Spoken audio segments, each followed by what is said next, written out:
Herkese merhaba. Bugün yine sizler için çok güzel içerikler hazırladık. Bugün Kuzey Amerika'daki deneyimlerini aktarmak için bizlerle BPO danışmanı Sayın Peter Ryan ve TrendzOwl CEO'su Stephen Bey birlikte olacak. Öncelikli olarak programa benim bir sunumumla başlayacağız. Arkasından da Peter Bey'in sunumuyla devam edeceğiz. Son olarak da CT.com kurucusu Cenk Gündüz ve Türkiye deneyimlerini aktarmak için Home Credit International Çağrı Merkezi Çözüm Mimarı Sayın Güven Bey'in sunumlarıyla devam edip bugünkü webinarımızı sonlandıracağız. Webinarımız sırasında yine sizin için küçük sürpriz hediyelerimiz var. Dolayısıyla webinarı dinlerken, bizi takip ederken hazırlıklı olun. Sizlerle WhatsApp numaraları paylaşacağız ve sorduğumuz soruların cevaplarını bu WhatsApp numaralarından cevaplayan ilk doğru kişilere çeşitli hediyelerimiz olacak. Bugünkü konularımız Home Agent çalışma düzeninin en iyi şekle getirilmesi, mükemmelleştirilmesi için ipuçları, önemli noktalar üzerine genelde. İsterseniz hızlıca benim sunumumla başlayalım. Ben size biraz daha bugün Home Agentlar için gerekli iletişim teknolojilerini aktarıyor olacağım. Bircom CEO'su olarak son 10 senedir özellikle telekomünikasyon sektöründe birçok markayı Türkiye'de sunduğumuz Bircom firmasında çalışıyorum. Birçoğunuzla tanışma şansına, birlikte çalışma şansına sahip olduk. Ama bu vesileyle tanıştığım herkese de, bizi bugün dinleyen herkese de tekrar teşekkür etmek isterim. İPOS'a merhaba demenizi rica ediyorum. Biz size merhaba dedikten sonra. İPOS bizim sizlerle çok uzun yıllardır sunduğumuz Sennheiser kurumsal kulaklık markamızın yeni ismi. İPOS son dönemde Sennheiser ve birlikte bu organizasyonu kurdukları Sennheiser Electronics e, tarafından birlikte kurdukları Demand Holding'le yaptıkları anlaşmanın sonlandırılması sonrasında firmamızın yeni ismi. İPOS markasıyla da tabii ki sizlere en iyi ses deneyimini sunarken bunu mükemmelleştirerek insan potansiyelini ortaya çıkarma vizyonuyla ürünler üretiyoruz. Buradaki amacımız da, misyonumuz da bireylerin ve ekiplerin hedeflerine daha iyi performans gösterebilerek ulaşmalarını sağlamak ve bu sırada mükemmel ses deneyimleri sunan premium çözümleri geliştirebilmek. Bugünkü ödüllü yarışma için hemen ben WhatsApp numarasını hatırlatmak istiyorum sunumumuzda çok ilerlemeden. 0554 709 1463'ten doğru cevapları paylaşıyor olabilirsiniz. Doğru cevap veren ilk iki kişiye de Bircom tarafından İPOS ürün ailesinden SC130 USB-C kulaklıklardan sağlıyor olacağız. Bunlar sizin özellikle kurumsal iletişiminizde bunun gibi webinarlara veya video konferanslara katılırken çok rahatlıkla kullanabileceğiniz güzel çözümler. Zamanın para olduğu bir dönemden geçiyoruz gerçekten de. Bu konuda hep altını çizerek başlamayı tercih ediyoruz sunumlarımıza. Ve bunu da en iyi şekilde verimli kılabilmek için de kusursuz bir iletişim gerekiyor ve zahmetsiz bir işbirliği gerekiyor. Bizim bugün yaptığımız webinarlarda olduğu gibi. Biz bu amaçla kötü sesi ortadan kaldırmak diye bir görev edindik kendimize. Bu sene bizim sizlerle sunduğumuz çözümlerimizde en büyük amacımız bu. Kötü sesi ortadan kaldırmak. Özellikle pandemi ile birlikte ses görüşmelerine, video görüşmelerine çok daha fazla ihtiyaç duyduğumuz bu günlerde bu kötü ses problemini yenmek için birçok teknolojiye bağımlıyız. Bu nedenle de bu deneyimi mükemmelleştirecek ve bu ses mükemmelliğini size ulaştırabilecek çözümler tasarlıyoruz. Bunları üretmeye ve sizlere ulaştırmaya çalışıyoruz. Bu alanda daha önceden de paylaştığım küçük bir pazar araştırmasıyla sizlere tekrardan sunumu başlatmak istiyorum. Kötü ses gerçekten aslında kötü iş demek. Buradaki kastımız da bizim iletişimimizde, belki sizler de home agentlarınızda bu durumu tespit ediyorsunuzdur. Evden çalışmaya başlayan birçok insan e, yaptıkları iletişimde kesintilere, ses kalitesinde bozulmalara e, ile karşılaştılar. Şimdi ben de bazı çağrı merkezleriyle konuşurken bunları yaşıyorum ve Hep kendimizi tekrar etmek, ne dedin demek zorunda kalıyoruz. İşte bizim amacımız da bu sene bu ne dedin sorusunu ortadan kaldırabilmek. Daha fazlasını elde edebilmek için ses mükemmelliğini ortaya çıkartabilmek. İş gücü verimliliğini arttırmayı amaçlıyoruz tabii ki burada ve dolayısıyla da bu iş gücü kaybından oluşan ek maliyetleri de ortadan kaldırmaya sağlamaya çalışıyoruz. Bu konuda da daha önce de bilgi vermiştim. Yarım saate yakın bir süreyi insanlar kendini tekrar ederek veya karşı tarafa kendini tekrar ettirerek birçok çalışan için geçerli bu. Bir hafta boyunca kaybetmek durumunda kalıyorlar. Bu çalışanların da tamamında aynı noktalarda sıkıntılar görüyoruz. Hep arka plan gürültüleri, söylenenlerin tekrarlanmasının isteği, kendinizi tekrar etme zorunluluğu ve çeşitli seslerin, arka plan gürültülerinin karışması gibi sıkıntılarla karşılaşabiliyorlar. Evet, ödüllü yarışma için ben tekrar hatırlatmak istiyorum. Doğru cevap veren ilk kişiye İPOS'un SC130 USB-C kulaklıklarından veriyor olacağız. Peki İPOS bu konuda home agent'lara nasıl yardımcı olabiliyor? Öncelikli olarak kullanıcı profillerini anlamaya çalışıyoruz. Yani çalışan kişiler daha çok masa çalışanları mı, daha flexible ortamlarda mı çalışıyorlar, mobiller mi, konferans yapmak zorunda kalıyorlar mı? Bunları anlamaya çalışıyoruz. Tabii bu toplantı ortamlarının boyutları da bizim değerlendirdiğimiz bir başka konu. Bunları anladıktan sonra ortamın gürültüsünü ölçüyoruz. Düşük gürültü, orta gürültü veya yüksek gürültüye göre farklı farklı çözümler seçmemiz gerekebiliyor. Ve son olarak da kullanacağınız ürünleri belirliyoruz. Yani bu kullandığınız iletişim teknolojilerini acaba sadece bilgisayarınızda mı kullanacaksınız yoksa tabletinizde, mobil cihazlarınızda ve masaüstü telefonlarınızda bir arada kullanmanız gerekiyor mu diye bunları inceliyoruz. Ama belki de en önemlisi toplantı odalarında teknolojilerini belirlemekte birçok IT görevlisinin ilk sorduğu konu olan platformunuz, kullandığınız çağrı merkezi veya Unified Communication platformunun ne olduğunu anlamaya çalışıyoruz. Bu ürünlerle doğru bir şekilde çalışabilecek teknolojileri size sunmaya çalışıyoruz. Burada da 3 farklı ürün grubunda sunumlar yapıyoruz. Impact, özellikle konuşmanın çok yoğun bir şekilde masa başında yapıldığı veya masa başına yakın yerlerde bir ofis ortamında yapıldığı ürünler ile şekilleniyor. Adapt ürün grubumuz ise biraz daha sahada çalışanlar için istediğiniz yerde istediğiniz şekilde çalışabilmeniz için sunduğumuz çözümlerden oluşuyor. Expand'de de sorunsuz bir şekilde toplantı odalarını aslında yanınızda taşıyabilmenizi veya küçük toplantı odalarında bu çözümleri kullanabilmenizi sağlamaya çalışıyoruz. Impact serileri bizim home agentlar için en çok çözümümüzü içeren ürün ailemiz. En uygun, en doğru çözümler Impact serisinde home agentlar için. Burada kablolu veya kablosuz teknolojilere sahip USB, DEC teknolojileri gibi kablosuz teknolojilerden bahsediyorum. Veya yine USB veya masa üstündeki telefonlarla birlikte kullanılabilen kablolu kulaklıklara kadar farklı farklı ürünler sağlıyoruz. Buradaki bizim en önemli kriterimiz biraz önce de bahsettiğim gibi biraz önce o kötü sesi ortadan kaldırabilmek için, ne dedin sorusunu ortadan kaldırabilmek için ses kalitesindeki mükemmellik.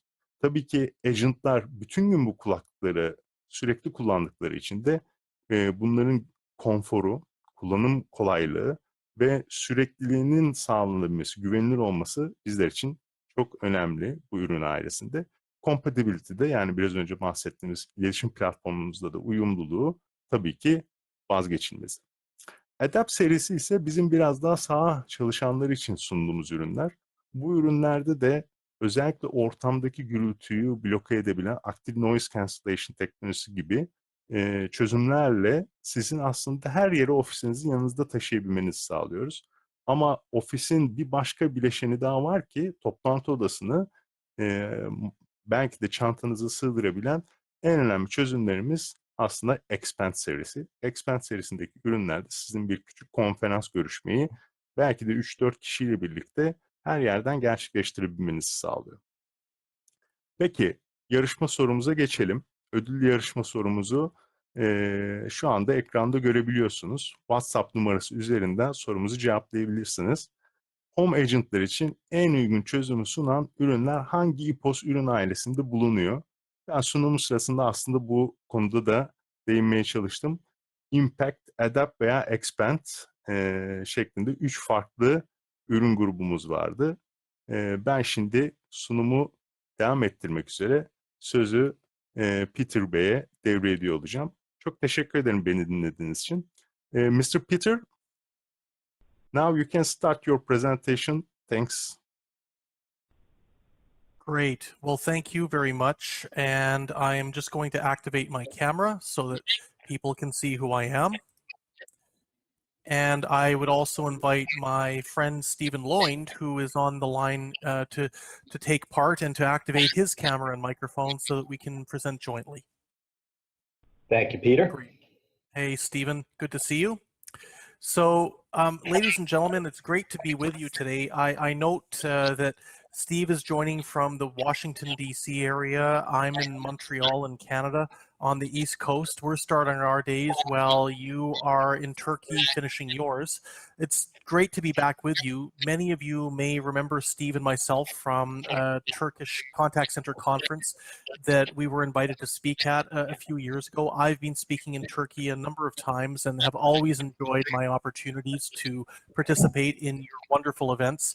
And hopefully today, Steve and I will be able to kick off a presentation that's going to enlighten the Turkish contact center community a little bit more in terms of what's going on with regards to the deployment of home agents historically, as well in the context of what we've all been experiencing in terms of the COVID crisis and the pandemic. So, Steve, while I load the presentation, do you have any opening remarks or thoughts you'd like to share with our friends?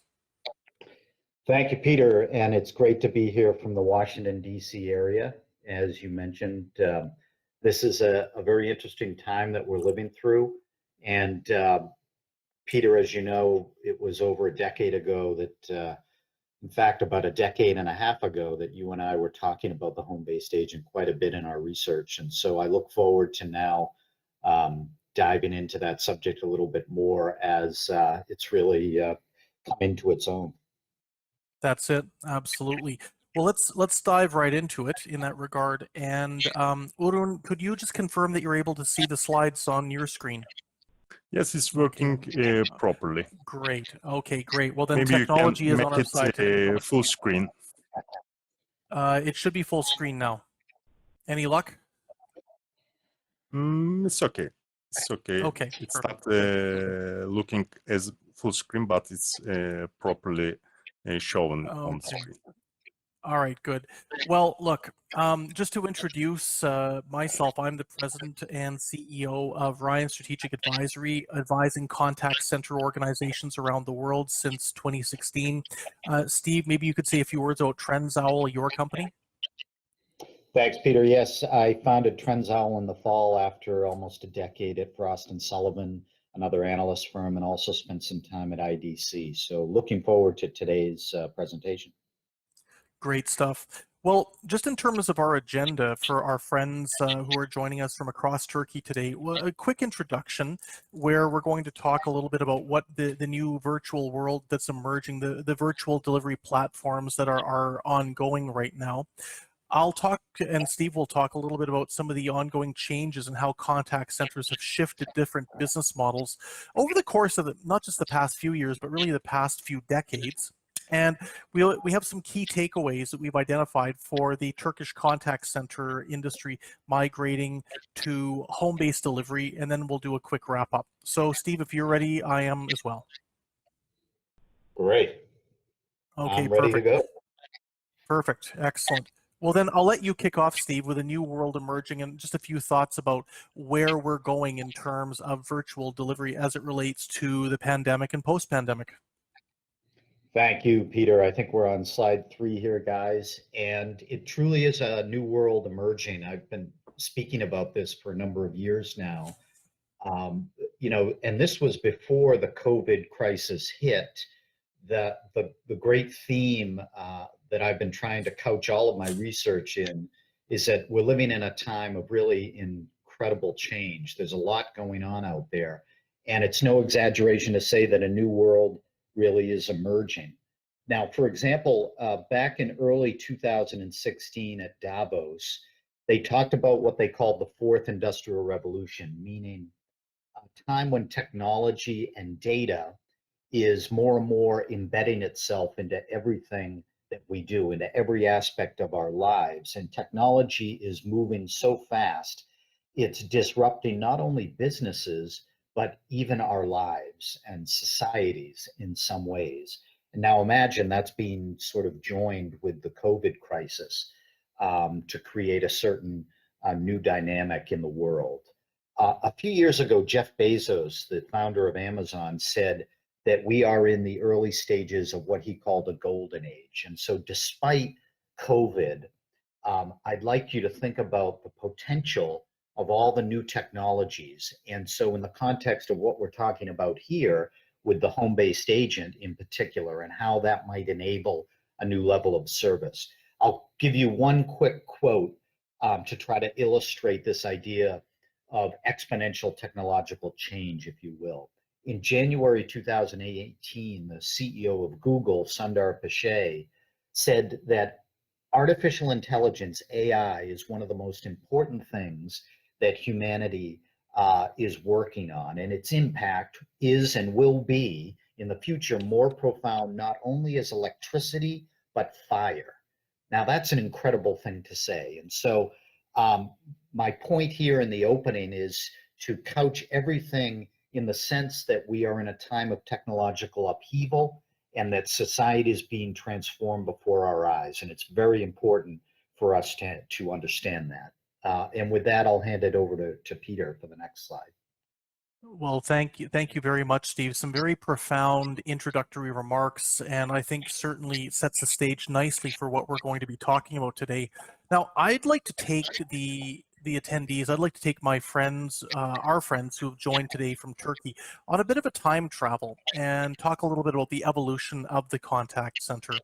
And if we go to the next slide, I wanted to talk a little bit about what the contact center looked like some 40 years ago, when perhaps Steve, you and I were in elementary school, when life was a bit more simple, and we understood the fact that the contact center was very much, I think, something that was based around reception. It was based around being able to route calls, as we can see. This is a picture, I might add, that I got when I put into Google call center 1974. And this is the first thing that came up, and I thought it was very apropos. What we can see is a group of individuals that are taking telephone calls. We can see the big telephones beside them with their headsets that are connected. And they were effectively being able to route calls to a certain department, and they were able to effect correspondence by mail, you see with the typewriters. Now, the contact center's evolution, I think, really got moving probably as the 70s were finishing, as we moved into the 1980s and into the 1990s. Now, I'd like to move to the next slide and show you a little bit about what the contact center looks like when you talk about sorry, the we are seeing your PowerPoint, but not the slides. Can you switch your screen or sorry. go to the PowerPoint? Is this any better? Yes, now it's okay. Okay, great. Yeah. So this is what the contact center looked like back in the 1990s, the 1980s. You would see these huge farms of real estate with literally hundreds, if not thousands, of workstations that were set up. Now, the whole idea about the contact center in the 80s and the 1990s was to process as many calls as you possibly could. Make sure that you were able to facilitate the reception of telephone calls, whether it was a basic inquiry, a technical support issue, a question about how you could purchase something. But make sure you got as many calls through as possible. And that meant back in the day, having as many agents as possible through the contact center at any one time. And I know that myself and Steve have had the chance to visit contact centers all over the world. In fact, right before the COVID crisis hit, we were both in India visiting contact centers there.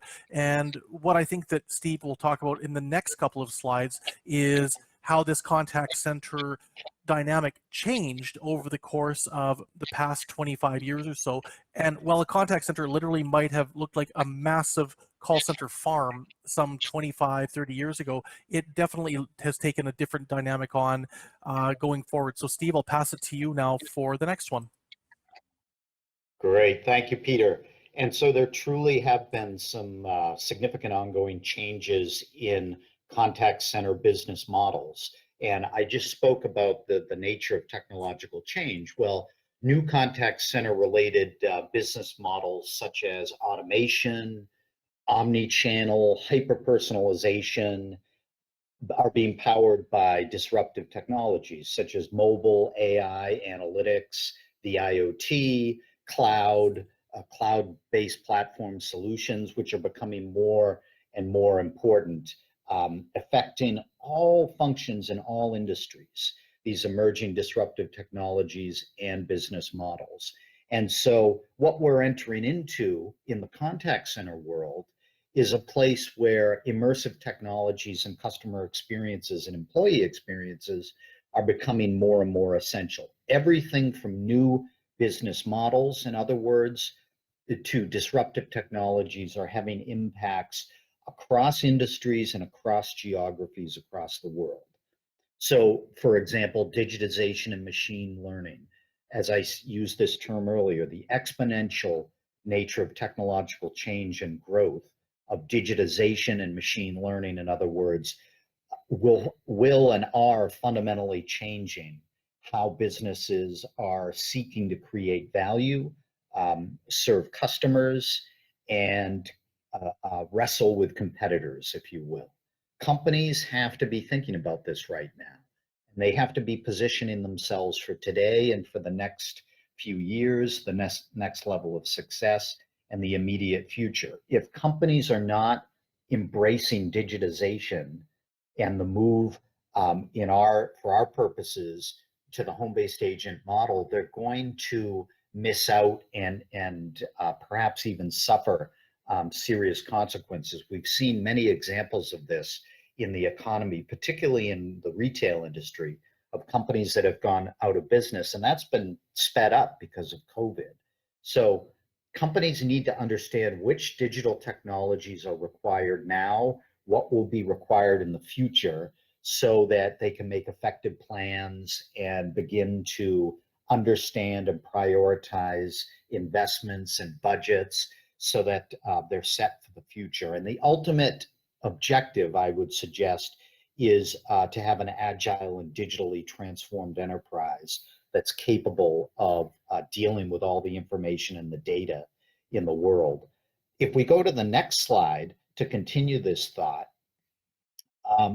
I guess what I'm really saying here is that we all need to be thinking about redesigning our contact center, not just physical space, whether it's a bricks and mortar center or an at-home environment, but philosophically and culturally, we're going to need to be making that mindset change because of the new business models that are emerging.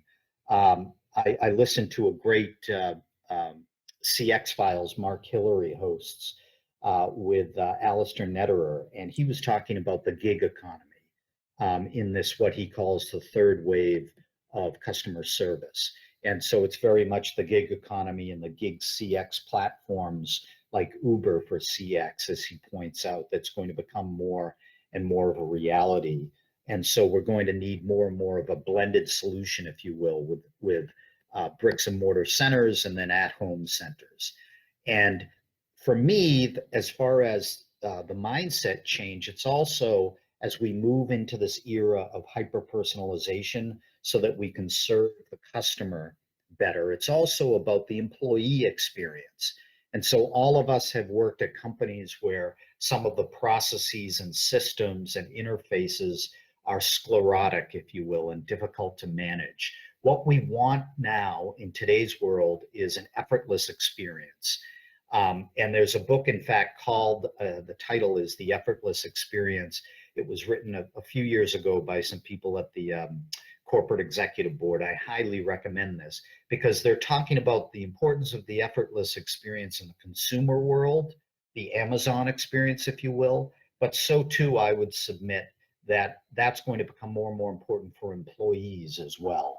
And so that theme and idea is going to be couched for our purposes in the context of the home-based agent, to make those working conditions and systems as smooth and seamless for agents as we can so that they can provide the level of service that's expected. And with that, I'll hand it back over to Peter for the next slide. Thank you, Steve. That's a really great insight. And I want to talk to everybody now about a little bit of statistics. And I mean, I don't think I'd be a proper analyst if I didn't have at least one graph in my section of the presentation. I wanted to talk to everybody about a little bit of survey work that I've done where, as Ryan Strategic Advisory undertakes an annual questionnaire or an annual survey of roughly 550 enterprise contact center buyers from Western Europe, from North America, and from Australia. Something that we found in our research this year when we asked the question about what were the most important elements that an outsourcer must have for an enterprise to consider working with them, to partner with them, to deliver contact center service work. What we can see here is that with roughly 30 different choices, the ability to provide home-based agents is absolutely essential. And I would strongly recommend that those of you who are on the outsourcing side consider the fact that whether it's serving a nearshore client or an offshoring client or even a domestic client within Turkey, that your clients, that your enterprises that you work with are going to be looking more and more for some type of a virtualized capability. It might mean sending certain agents home for 2 days out of 5 during the week. It might mean having a hub and spoke virtual workforce, like Steve was talking about with regards to rethinking how you organize your team in a geographic region. It might mean having a workforce that is going to be distributed across the entire country. So you'd have agents all over Turkey literally performing home-based agent delivery.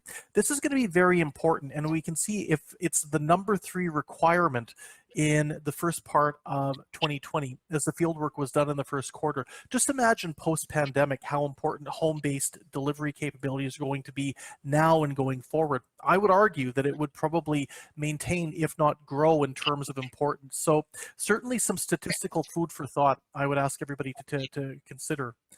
And with this in mind, I think Steve and I want to go into a discussion now for our friends in Turkey who are interested about what needs to be thought about, what needs to be considered when moving towards a work at home business model, when migrating your agents from contact centers to a work at home delivery dynamic.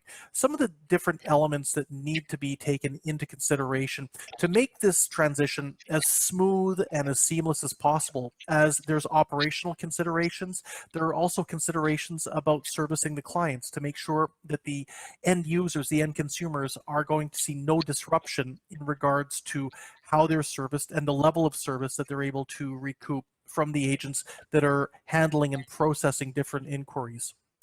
So I'll start with the first one. And I think that this is something that has become very clear over the course of the past several weeks, that compliance is crucial. The ability to move work to an agent's home or to move an agent to their residence to perform contact center work must be done from a whole series of different aspects, but nobody can underline enough the need for compliance. There are all sorts of different rules that need to be considered. They might be rules particular to a particular enterprise. They might be rules that are particular to a specific industry. They might be legal rules. They might be rules that are brought in from the standpoint of what the government has legislated around how work needs to be done when handling certain functions. And considering work at home in terms of how you are going to be compliant, whether it comes down to following regulations, whether it comes down to checking boxes around governments, whether it's legal issues, whether it's transnational issues for any outsourcer in Turkey that's servicing a client and consumers in Western Europe, considering the GDPR and how these things come down and how they impact moving to work at home. This has to be taken into consideration. It's got to be top of mind, because one of the things that Steve and myself have been picking up on over the course of the pandemic, and I think certainly going forward, is a lot of work has moved to agents' residences, but there was a lot of organizations that were uncertain if they were compliant and how they did so. There is going to be no room for error. When it comes to compliance, it's black or white. There is no gray area. You get it right or you get it wrong. And I do believe that enterprises and legal authorities are going to be much less tolerant for contact centers that have gotten it wrong going forward. So make sure when you're migrating to work at home, you have all the compliance elements in terms of your understanding, that you're consulting with your legal departments, your compliance departments, and that everything is lock solid. Steve, I'll pass it to you for the next one. Thank you, Peter. Now, imagine in the context of everything that Peter has said, how important it is to prioritize agent management, which is the theme of this slide. Attrition rates, as we all know, whether it's in the United States or in Turkey or some other location, happens to be the biggest issue, perhaps, in the industry. You could have an average of anywhere from 25 to 40% attrition. And so this has a big impact on providers of services as well as their clients. The cost to companies to replace employees is very high. And so we want to make sure that we engage employees. And as I said earlier, provide a great employee experience that can try to mitigate some of those challenges around attrition. You really need a hands-on approach, is what I'm really saying here, when it comes to managing people. It takes not just operational excellence when it comes to technology, but it takes people skills. You need to be able to connect everyone on a group basis as well as on a one-on-one basis, even though they're perhaps working remote, as the example that we're giving here. So you've got to be prepared to confront challenges that are related to recruiting agents, training agents, and then running the everyday operation. When it comes to recruitment, for example, you want to be recruiting certain types of people because it's not for everyone, the home working environment. And so you want to find people that could develop, for example, into real subject matter experts on a certain industry or a certain topic, but who are also comfortable working in the at-home environment. Because if you think about most customers today tend to go to try self-service initially. And it's only after that, statistically, that they're then calling the contact center.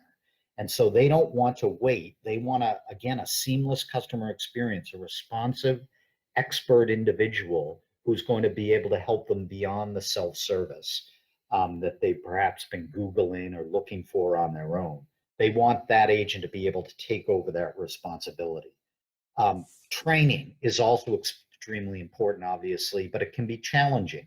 Online training is still not necessarily in its infancy, but there are some right ways and wrong ways to do things.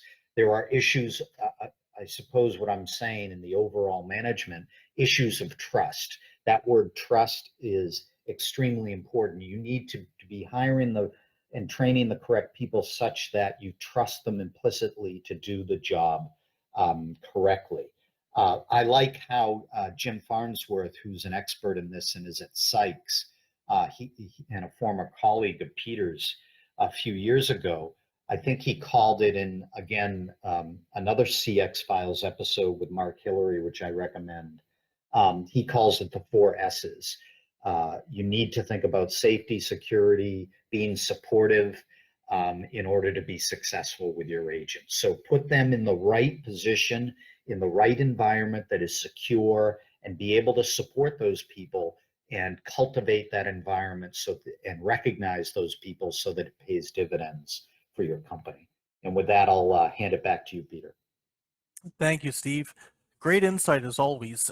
Number 3 is a discussion on fraud prevention and preventing fraud prevention. I really think that when we're talking about the home-based agent dynamic, one of the things that I've picked up on, as long as I've been covering it since the mid-2000s, has been concerns amongst enterprises about the impact that home agents will have on their exposure to fraud, on their exposure to nefarious activity. Now, obviously, I think that the companies that have pioneered home-based working have really come to grips with this challenge. And there's a number of different elements that organizations that perhaps have not been involved in home-based agents need to consider when they're putting together their anti-fraud strategies. So for any organization in Turkey that's not been doing work at home but wants to migrate agents to their residences, think about a few things. Number 1, think about your agent profile. Think about the ability to try and figure out which agents are going to be more likely to undertake these types of fraudulent activities. That a lot of information can be found out by doing a quick police check to make sure that they've got a clean criminal record, that they credit check to make sure that they're not under duress or under stress when it comes to the amounts of money that they owe, and they might not feel pressure to engage in activity that isn't necessarily commensurate with just strictly providing customer service.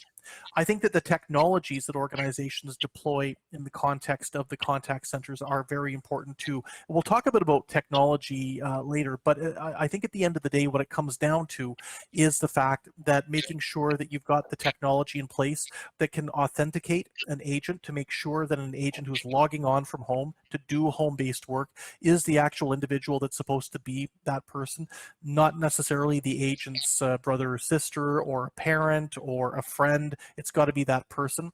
That can be done using voice authentication or even fingerprint technology. Steve, correct me if I'm wrong, but I think retina scanning is also in place to undertake this technology in some cases as well. I would also recommend the ability to have the technology in order to make sure over the course of a shift that the agent is the right person. And that can be done using photographic technology on the agent's laptop or their desktop, have a camera in place that photographs them at various points to make sure that halfway through the shift or 3/4 of the way through the shift, that the individual that should be working is the individual that actually is working.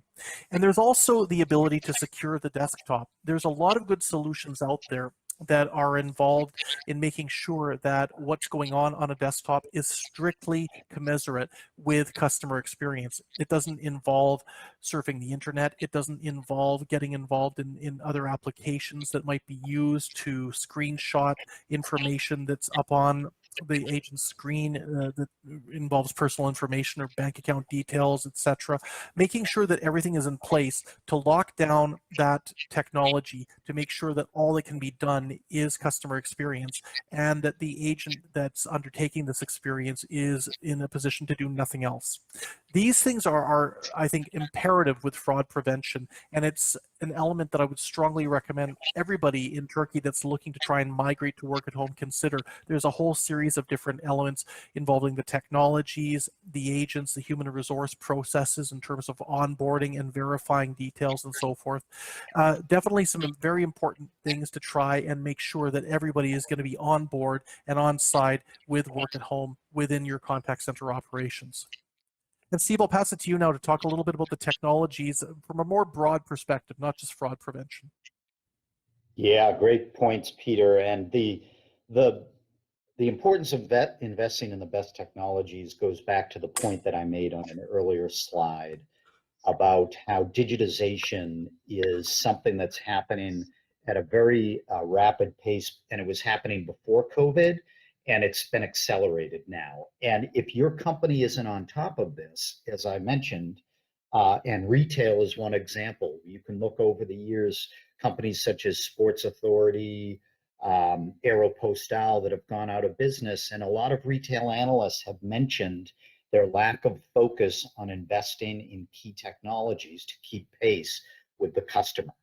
And, you know, for example, hosted contact center solutions that we all know about really have offered a great ability for all of us to up our game in the contact center space at minimal risk and at much lower cost and a greater degree of flexibility. And, you know, the major benefits of the hosted model, we all know them, the ability to sort of rapidly scale up or down to meet business demands due to business growth, perhaps, unexpected fluctuations in call volumes over different seasons, new product introductions, sales promotions.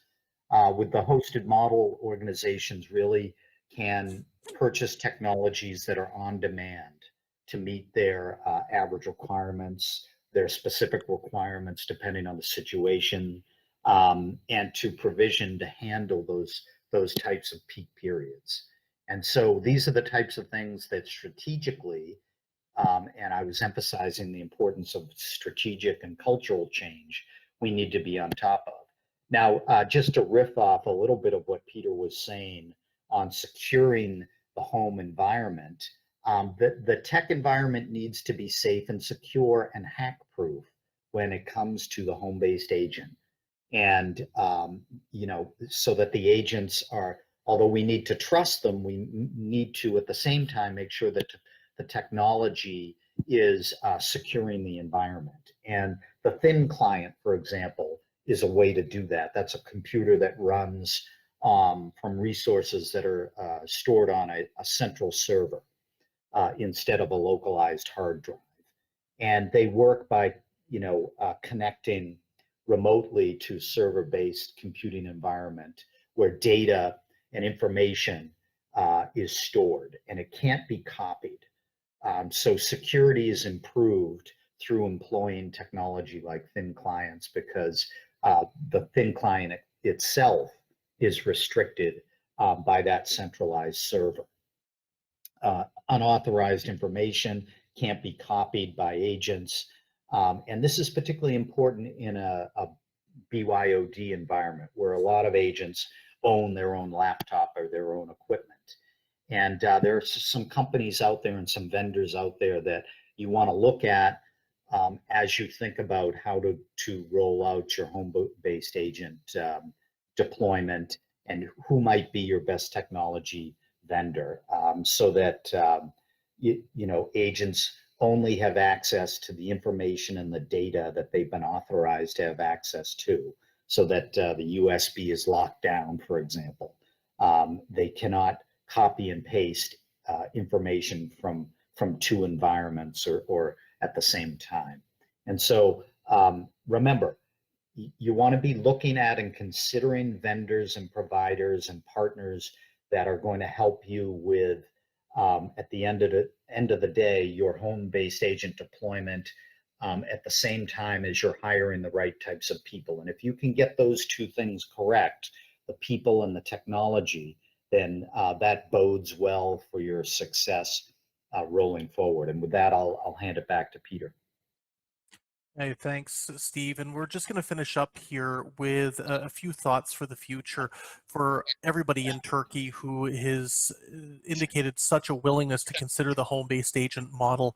When I was chatting with Meltem a few weeks ago, a little bit about the dynamic in Turkey and about how, in my opinion, Turkey has always been at the forefront of different trends when it comes to customer experience management, I was thinking to myself a little bit about where we're going. And you can see the slide here starting with 2019. I don't think anybody would have imagined on New Year's Eve, transferring from 2019 into 2020, that we would be even at the point we are now, where there would be some type of a medical disruption that has literally transformed how the world operates, notwithstanding the impact on contact centers. I would strongly caution everybody that the idea that the home-based agent element is a fad, it's just not true. I mean, it is here to stay. It's become very mainstream. It's been brought to the forefront by necessity. But in my opinion, more and more organizations are going to continue deploying it. Enterprises will be looking for this within their own contact centers, and they'll be expecting their outsourcing partners to be able to provide it as well. I would also caution that the ability to make work at home a business model that is transformative for every organization will impact a lot in terms of your workforces. I'm sure many of you that have looked at work at home or have done it already are finding that the agent pool that's being sent from the contact center to work at home, there might be some elements of disconnections or lower morale. This is something you need to consider when you're looking to try and recruit for a work at home agent. The profile is very different of somebody that works at home relative to somebody that looks to work in the contact center. So keep that in mind as your work at home strategies go forward. And I would wish everybody the best of luck in terms of what they're looking to do in regards to making home working work for them, in regards to managing customers, whether it's local ones in Turkey or ones that you're servicing from Turkey in the near shore or the offshore. It's going to be a very interesting next 6 to 12 months, but knowing what I know about the Turkish industry, knowing the people I know within the industry, and knowing your track record, I'm sure that you will adapt magnificently and that it'll be seamless in regards to how you're able to make work at home part of the Turkish contact center elements of excellence. Steve, any further thoughts from you before we shut down? Thank you, Peter. And I would just reemphasize this idea that the home-based agent model is here to stay, as Peter said. Now, that doesn't mean that companies like Teleperformance, which had an incredible conversion to something like over 155,000 agents now working at home, Sykes, well over, I think it's 55,000 agents now working at home, Concentrix. It doesn't mean that all those agents are going to stay in the home environment post-COVID, but I'm convinced, and it sounds like Peter agrees with me, that a significant proportion now of agents will be spending most or all of their time at home, even in the post-COVID environment. And so you want to be an agile, resilient organization that can blend the bricks and mortar and the home-based agent model in an effective manner. And I see a bright future as the decade goes on. And Peter and I are always here at our organizations to provide any other insights and research on a topic, the home-based agent, we've really been talking about since the early to mid 2000s. We were writing research, and you know, neither one of us is surprised the place we've ended up. So I look forward to returning to Turkey at some point and sharing more ideas and meeting more people in person. It's a beautiful place. Thank you, Peter. Thank you very much, and thanks very much to everybody for hosting Steve and I. I'm going to stop sharing and go on to mute and take my camera off. And if anybody has any questions, we've got a few minutes and we'd be happy to answer them. Urun, did you want to facilitate any questions? At the moment we don't have any question. Sayın katılımcılar, isterseniz soru ve cevap bölümünden sorularınızı paylaşabilirsiniz. Ekranın sağ alt köşesinde görebilirsiniz.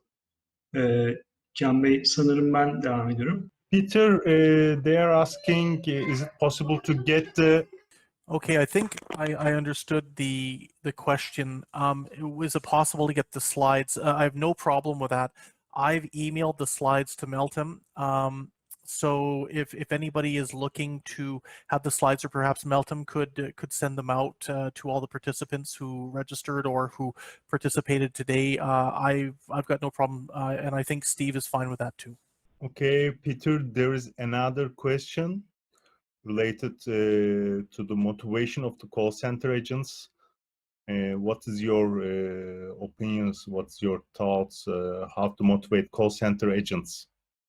It's a very good question, and I'll ask Steve to join me in this one too. But let me just share some thoughts about this.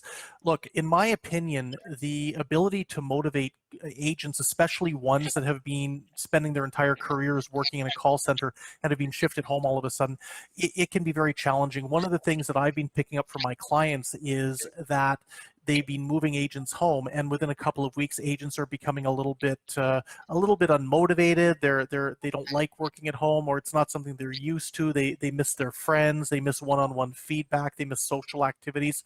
So I think there's not going to be a replacement for being in the contact center, but for agents that are used to working in a call center facility and have been moved home, I would say having virtual team meetings on a regular basis, having virtual social meetings as well, like I don't want to say virtual happy hour, but perhaps like a virtual session where individuals are able to share their experiences, they're able to catch up with everyone, they're able to have a little bit of fun, maybe an online game to try and keep morale going. It's very important in terms of being able to retain your best agents that are doing a great job in the contact center bricks and mortar operations and that have moved home. I'll throw it open to Steve. I'd love to get his thoughts on this. Thanks, Peter. I would add that I agree with those thoughts, and maybe the best way to motivate people is to go back to my thought about recruit the right people, the right types of people that perhaps they don't need motivation or as much motivation as others. These are people that are uniquely suited to work from home, that get up in the morning and know how to motivate themselves in a professional, hard-charging manner. And those are the types of people that you want to be looking for and recruiting. So recruitment is extremely important to try to avoid the scenario where you're having to motivate people. The second quick thought I have, guys, here is there's a wonderful book that you might want to give out to your agents by Tom Peters. And I've mentioned it in a few talks. It's called The Excellence Dividend. And I think he published it about 2 years ago. And whether it's in translation in Turkish or not, I don't know. But if anybody gets onto Amazon and looks up Tom Peters' book, The Excellence Dividend, wonderful thoughts in there that are very motivational for every worker today that's dealing with a changing environment that's being impacted by technology and other challenges. And I would encourage young people in particular to check out this book. And what a wonderful way to help motivate them to give them a copy of that. Dear Peter and Stephen, thanks for your presentations and answer for the questions. We don't have any other question at the moment, but we will collect them and later share with you, so you can answer them later on. So now we want to pass to the Mr. Güven presentation. Thanks again for your participation to our webinar today. No, thank you. Thank you. Güven Bey, sizle devam edebiliriz. Herkese merhabalar. Ben Güven Pekçetin. Sizlerle bugün Home Agent uygulamalarındaki anahtar konuları paylaşmaya devam edeceğim.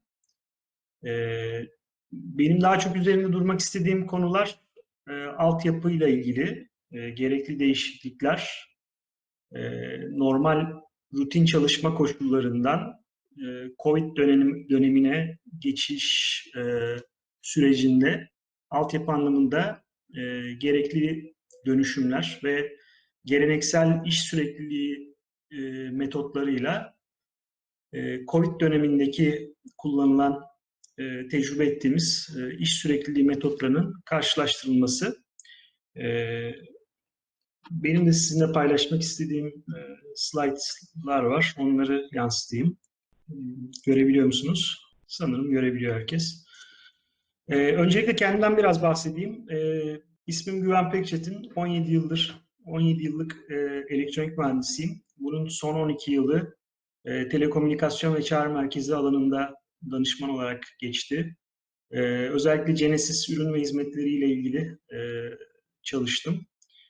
Şu anda da Home Credit International'da Çek Cumhuriyeti'nin başkenti Prag'da çözüm mimarı olarak çalışıyorum. Covid-19 sürecinde iş sürekliliği anlamında yapılanları geleneksel iş sürekliliği metotlarıyla karşılaştırmak istiyorum ilk aşamada. Öncelikle geleneksel iş sürekliliği yöntemlerini gözden geçirmek gerekirse bunlar data center'ların ya da çağrı merkezlerinin binalarının fiziksel olarak erişilememesi senaryosuna dayalıydı.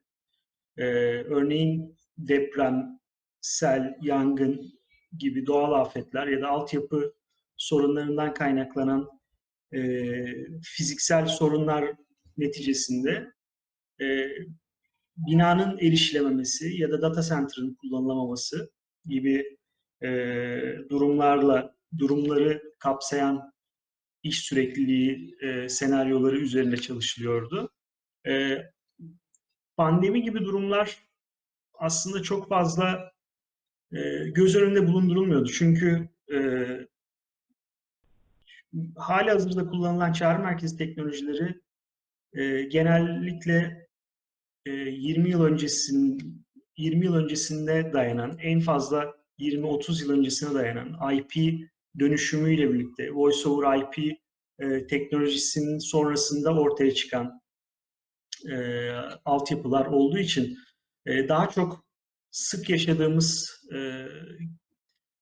felaket senaryolarını göz önüne alıyordu. Örneğin deprem gibi. Ülkemiz bir deprem ülkesi, Türkiye ve deprem gibi, yangın gibi, su baskını gibi daha sık yaşadığımız felaket senaryoları diyelim, disaster recovery senaryolarına karşı ne gibi iş sürekliliği metotları geliştirilebileceği üzerine çalışıyordu kurumlar ve çağrı merkezleri. Ama Covid-19 bildiğiniz gibi bir pandemi ve Covid'den önceki en son pandemi yaklaşık 100 yıl önce görülen İspanyol gribi. Tabii o dönemde ne çağrı merkezi var ne de altyapı teknolojilerinden söz edebiliyoruz. Geleneksel iş sürekliliği metodu daha çok yedek bir lokasyonun, standby'daki yedek bir lokasyonun bulundurulması ya da bir multi-site dediğimiz çoklu lokasyona dağılmış bir çağrı merkezinin merkezinde sınırlı kapasiteyle çalışılması. Yani bir kısım agent'ın, çağrı merkezi temsilcisinin primary lokasyonda, bir kısmının yedek lokasyonda bulundurulduğu ya da yedek lokasyonda hiç temsilcinin bulundurulmadığı ama netice itibariyle bir yedek lokasyonun var olduğu senaryolar daha çok hazırlıklı olunan senaryolardı geleneksel iş sürekliliği metodunda. Bir diğer özelliği agentlar tabii ki yedek lokasyonda yine bir arada çalışmaya devam ediyordu. Dolayısıyla agentların primary lokasyondan yedek lokasyona taşınması gerekiyor şeklinde. Ama neticede günlük yaşantılarında bir şey değişmiyordu. Yani lokasyon haricinde. Yine aynı bina, yine aynı seat yapısı, yine aynı arayüzler. Ve bu iki lokasyon arasında senkronizasyon gerektiriyordu. Geleneksel iş sürekliliği metodu. Ancak COVID'e baktığımız zaman durumun oldukça farklılaştığını görüyoruz. Bir kere her şeyden önce çağrı merkezleri birinci önceliğe temsilcilerinin sağlığı ve güvenliğini aldığı için doğal olarak social distancing denen kavram hayatımıza giriyor ve bir arada çalışma imkanı ortadan kalkıyor. Coğrafi lokasyondan bağımsız hale geliyor çağrı merkezinin temsilcinin konumu. Ve önemli değişimlerden biri internet üzerinden çağrı merkezine erişim gerekiyor. Bir diğer önemli husus da agentlar evden çalışmaya başlıyor ve buna home agent diyoruz. Yani work from home'dan home agent'a bir geçiş oluyor. Dilerseniz bir sonraki slaytta biraz daha detaya gireceğim. İşin biraz sıkıcı tarafını anlatıyorum. Bir de unutmadan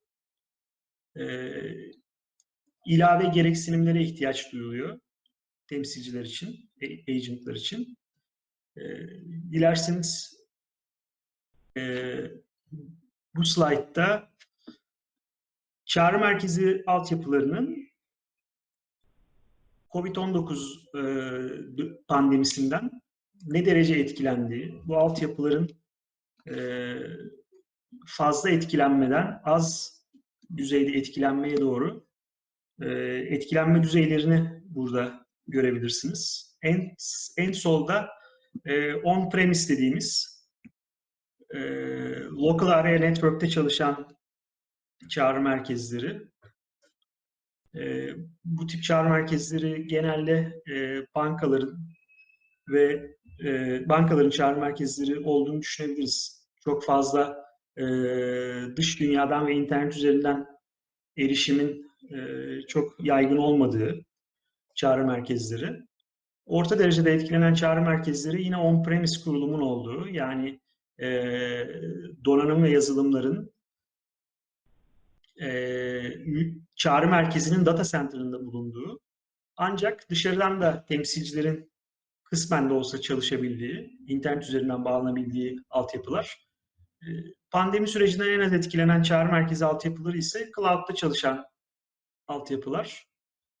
Cloud çağrı merkezleri. Nitekim bu süreç zarfında bazı çağrı merkezlerinin tamamen cloud'a geçtiğini de gördük. Ya da kısmen on-premise olup internet üstünden erişilebilen çağrı merkezlerinin tamamen temsilcilerini birkaç gün içerisinde uzaktan çalışabilir hale getirdiğine de şahit olduk. Aslına bakarsanız benim şu anda çalıştığım bankada bunlardan biriydi. Çünkü bizim uzak lokasyonlarımızdan biri Çin'in Wuhan kentinde ve bu pandeminin ilk başladığı kent. Ve biz de altyapımızdaki altyapımızda gerekli dönüşümleri tamamlayıp kısa sürede tüm temsilcileri uzaktan çalışır hale getirdik. Şimdi bir sonraki slaytta mimari açıdan ortaya çıkan değişimlere göz atmak istiyorum. Bu gördüğünüz geleneksel bir çağrı merkezi. Burada müşteriler çağrı merkezine PSTN yani Public Switching Telephone Network ya da internet üzerinden ulaşıyorlar. Bir SIP trunk vasıtasıyla ve Session Border Controller SBC adındaki network ürünüyle çağrı merkezine giriş yapıyor. Burada bir SIP server görüyoruz.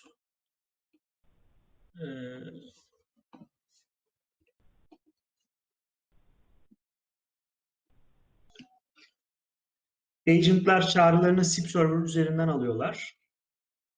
Ve yedek site'da Business Continuity Site dediğimiz iş sürekliliği site'ı da Site B olarak adlandırdım.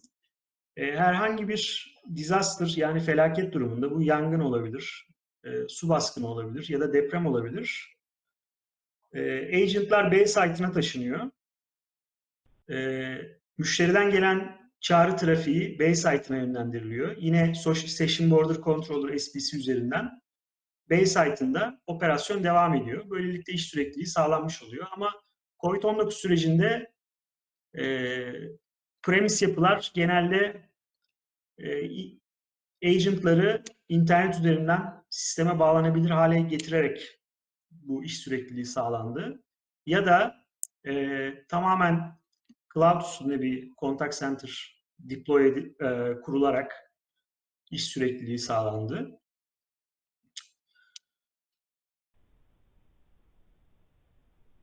Bu süreçte ortaya çıkan en önemli ihtiyaçlar, birincisi çağrı merkezi network'ünde yeni network cihazları gerekliliği. Bunun nedeni aslında daha yüksek band genişliğine duyulan ihtiyaç. Temsilciler bankanın ya da çağrı merkezinin lokal area network'ünde bulunduğu sürece daha yüksek band genişliğinden faydalanırken home agent'a dönüştürüldükleri anda internet üzerinden bağlantı gerektiği için daha yüksek band genişliğine sahip cihazlar konumlandırılması gerekmektedir ilk aşamada. Daha sonra ilave agent donanımları, notebooklar, headsetler, mobil internet bağlantıları gibi donanım bazında ilave gereksinimler ortaya çıktı. Bunlar her ne kadar günlük yaşantıda sık sık agentlara temin edilen birer sarf malzemesi gibi görünse de pandemi sürecinde adeta bunların kara borsaya düştüğünü gördük. Özellikle uzak doğu ülkelerinde. Ve maliyet açısından da bunlar ciddi yükler getirebiliyor temsilci bazında bakıldığında. Çünkü bazı çağrı merkezlerinde bir bilgisayarı birden fazla temsilci vardiya bazında paylaşırken tüm temsilcileri eve gönderdiğiniz zaman doğal olarak belki notebook bilgisayar gereksiniminiz 3'e katlanacak. Çoğu çağrı merkezinin Thin Client kullandığını düşünürsek eğer ve bunları süratle temin edilmesi gerektiğini düşündüğümüzde kritik bir nokta haline geldi donanım temini. Bir diğer husus, temsilcileri eve gönderdiğiniz zaman, home agent'a dönüştürdüğünüz zaman güvenli bağlantının sağlanması. Burada WebRTC ve Secure SIP teknolojileri ses taşımada kullanılan alternatif teknolojiler haline geldi. Ve tabii ki müşteri datasının güvenli şekilde taşınması. Çünkü bildiğiniz gibi çağrı merkezlerinde sadece ses değil, müşteri datası da taşınıyor. Agentların kullandığı Agent Desktop adı verilen arayüzlerde müşteri datasının güvenli şekilde aktarılması gerekiyor. Bir diğer husus web tabanlı Agent Desktop erişimi. Burada şöyle bir gereksinim ortaya çıkıyor. Daha öncesinde on-premise konumlandırılmış soft PBX'ler, SIP server'lar gibi santral vazifesi gören uygulamaların internet üstünden erişilebilir olması, çoğunlukla DMZ dediğimiz internet üzerinden de erişilebilir network ağ alanlarına taşınmasını gerektiriyor. SIP server gibi soft PBX uygulamalarının, ki temsilciler bunlara register olabilsinler. Aynı şekilde artan donanım ihtiyacı gibi temsilcileri home agent haline getirdiğiniz zaman lisans sayılarında da bir miktar artış gerektirebiliyor. Bu sadece tabii seat lisansı değil, aynı zamanda IVR port lisansında da bir artış söz konusu olabilir.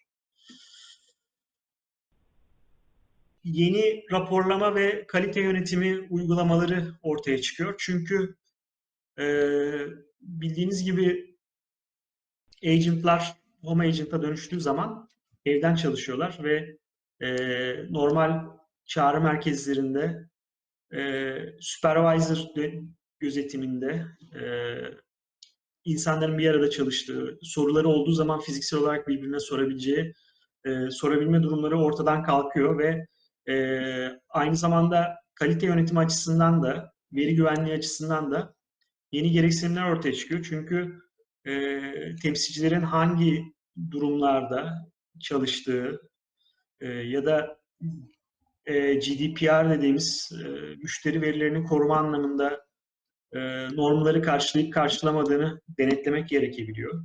Bunun için gerekli ürünler konumlandırılması söz konusu olabiliyor.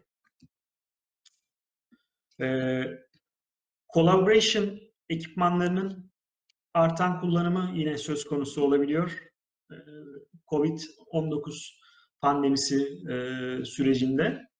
Bunlar çoğunlukla MS Teams ve Zoom gibi uygulamalar. Bir önceki sunumda gelen sorulardan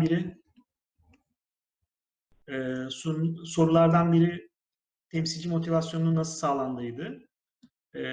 Bu collaboration tool'larının kullanımı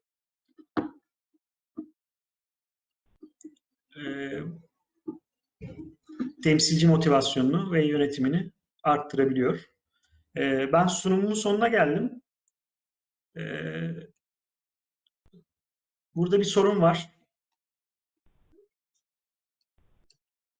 Eğer doğru ilk yanıtlayana Ekyton Series 610Q'de USB headset hediyesi var. Çağrı merkezlerinde kullanılan ve çağrı merkezine dış dünyadan internet üzerinden güvenli şekilde bağlanılmasını sağlayan network komponentinin adını soruyoruz. İlk cevaplayana Ekyton serisi 610 kulaklık hediye ediyoruz. Sorular varsa alabiliriz. Can Bey, ben kamera paylaşımını kapatıyorum. Güven Bey, teşekkür ederiz sunumunuz için. Cenk Bey'e veriyoruz o zaman sözü. Merhaba, sesim geliyor mu? Evet Cenk Bey, siz diyor. Tamam. Şimdi sunum paylaşımı yapacağım. Herkese merhaba. Ekranımı görebiliyorsunuz umarım. Herkese katıldığı için öncelikle teşekkür ediyorum. Aslında sunumun, oturumun en başından sonuna kadar arkadaşlarım oldukça güzel bir şekilde pandemi döneminde evden çalışma durumuna geçişle ilgili çok güzel bilgilendirmeler yaptılar. Eski dönemdeki çağrı merkezleriyle birlikte bu dönemdeki çağrı merkezleri arasındaki farklardan çok güzel ayrıntılarla bahsettiler. Ben çok fazla detaya boğup bu şeylerin üzerinden bunları biraz anlatmak istemiyorum açıkçası. Şöyle Ben biraz da endüstriyel etkilerden bahsetmek istiyorum. Endüstriyel etkileri biz hepimizin bildiği gibi pandemi sürecinde endüstri içerisindeki farklı görevler gören farklı işletmeler, farklı kurumsal firmalar farklı etkiler gördüler. Kimileri pozitif yönde gelişme gösterdi, kimileri negatif yönde gelişme gösterdi. Ama hepimizin bildiği ve kabul ettiği gibi özellikle pozitif yönde gelişme gösteren firmalar arasında ya da işletmeler arasında ya da teknolojiler arasında özellikle bulut teknolojileri göze çarptı. E, Burada üç önemli şey var aslında. Bunlardan bir tanesi bulut yapısına uyumlu olabilecek altyapıya sahip firmaların bu süreçte gösterdiği tepkiler. Bir diğeri aslında tam bulut yapısına uyumlu değil ama bir nebze hibrit yapıda çalışmakta olan ve bu noktada gösterdiği etkiler ve bir de aslında bulut teknolojileriyle ya da uzaktan çalışma teknolojileriyle hiçbir şekilde ilgi duymamış ya da daha önceden ilgilenmemiş firmaların tepkileriydi. Bulut teknolojilerine daha önceden hiç ilgi duymamış ya da bu teknolojilere hiç sıcak bakmamış firmaların bu süreçte oldukça zorlandığını gördük. Bunların arasında ki bazıları aslında istese de bulut teknolojilerini kullanma noktasında ne kadar istese de bunu yapamayabiliyor. Çünkü özellikle turizm sektörü, kültür sinema sektörü gibi alanlara baktığınızda ya da ulaşım sektörüne baktığınızda bulut teknolojilerini kullanabiliyor olmaları oldukça zor. Bunun için belki ilerleyen dönemlerde farklı teknolojiler geliştirilebilir. Ama bulut teknolojilerini kullanabilen ya da hibrit yapıda kullanabilen firmalar, özellikle e-ticaret sektöründe çalışan firmalar ya da çağrı merkezi sektöründe hizmet veren firmalar ya da belli teknolojileri üreten ve teknolojileri pazarlayan firmalar, yani teknolojiyle paralel çizgide hareket eden firmaların çok daha hızlı adapte olabildiğini gördük.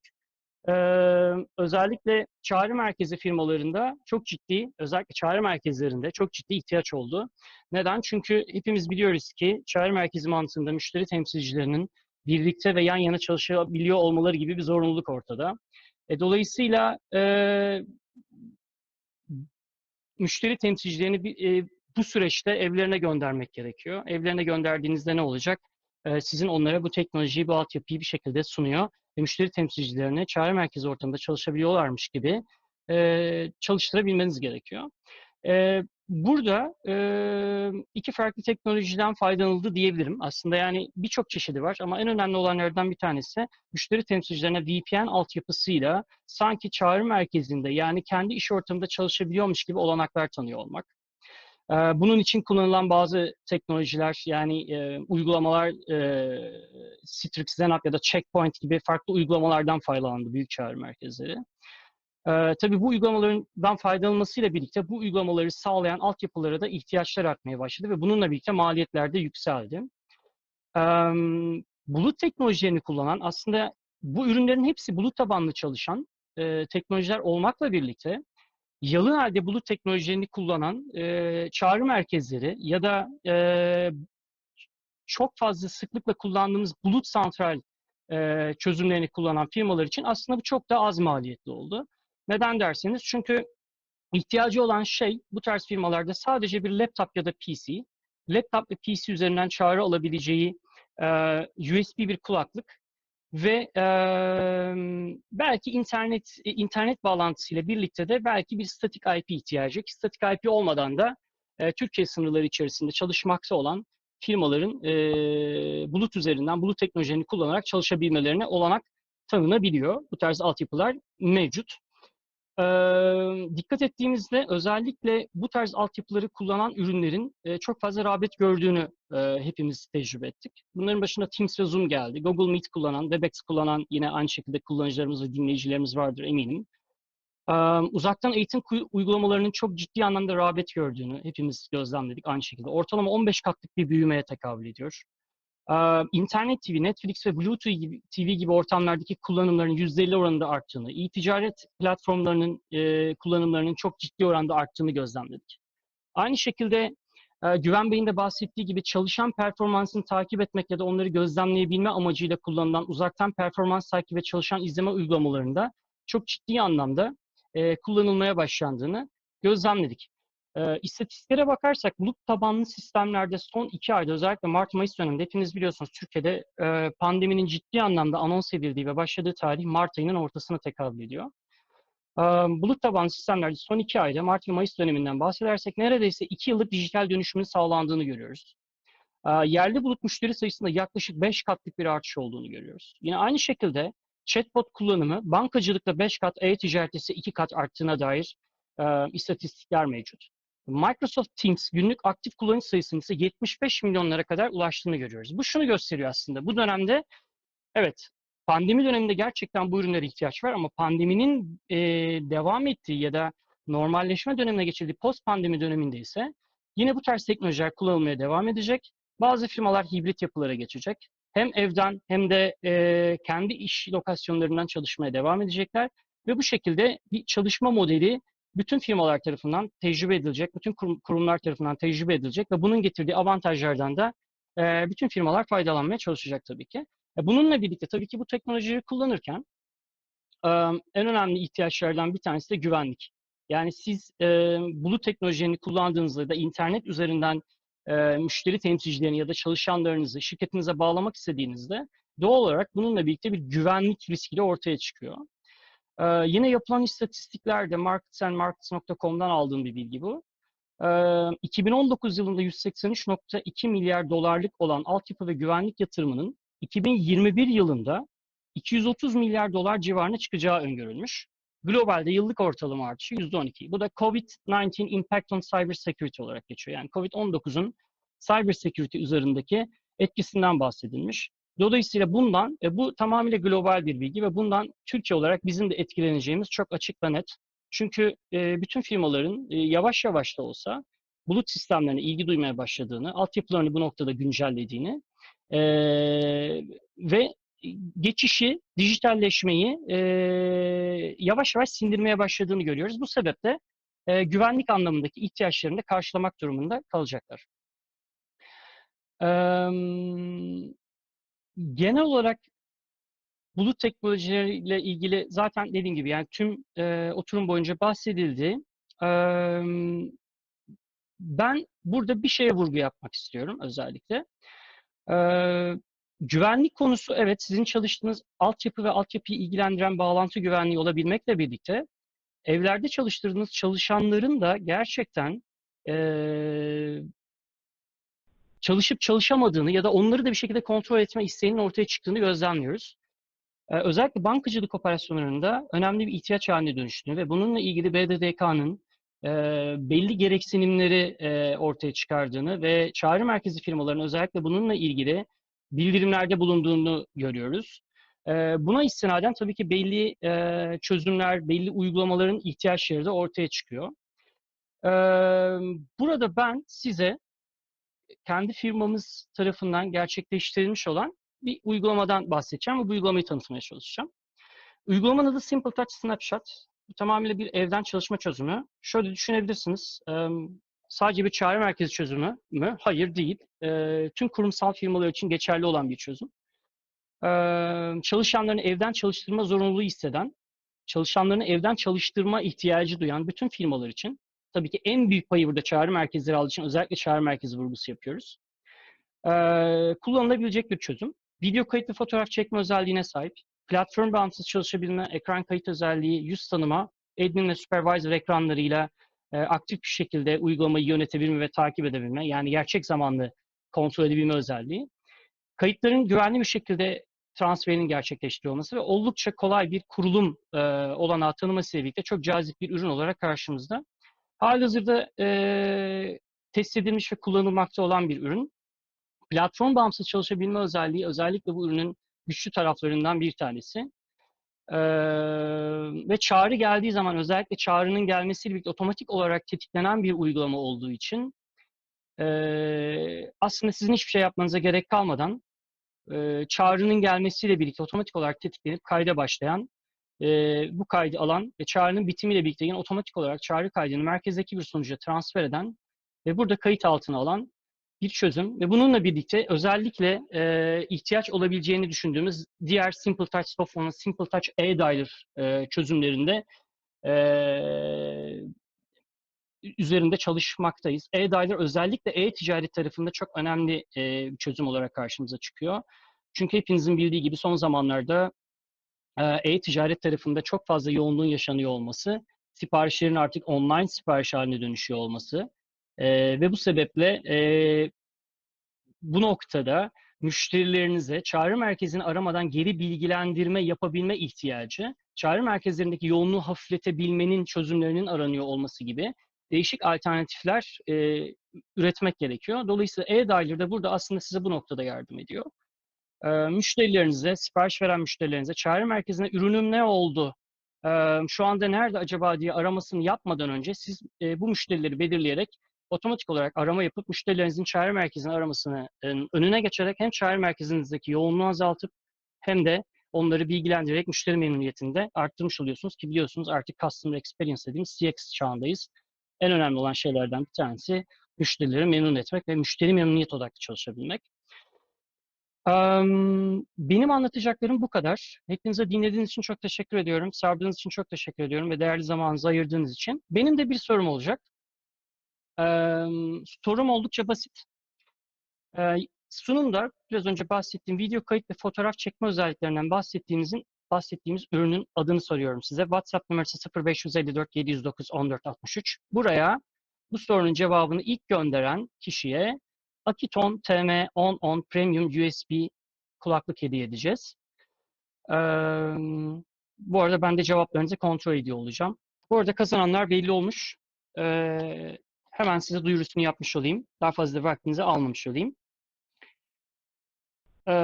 Bircom ödülünü kazanan Asis Otomasyon'dan Canan Mutlu ve Ceyber Çağrı Merkezi'nden Yasemin Altun, kendilerini tebrik ediyorum.